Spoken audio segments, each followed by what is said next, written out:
Cette guerre provoque la colère d'une grande partie des opinions européennes.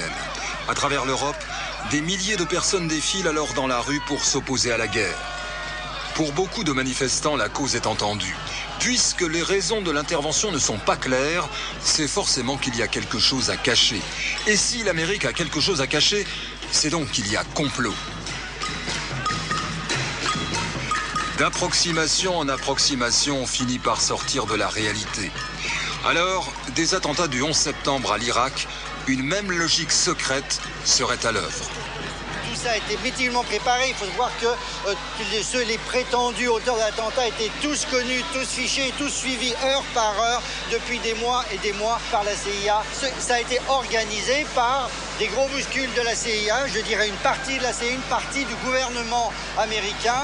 Pour moi, c'est un complot machiavélique. Les États-Unis ont programmé un certain nombre d'actions dans le monde, notamment à partir du 11 septembre, pour justifier et crédibiliser leur action aux yeux de l'opinion publique.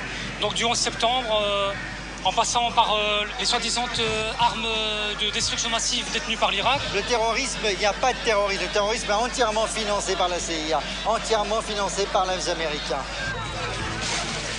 Ces quelques illuminés ne sont pas représentatifs de toute la manifestation, bien sûr.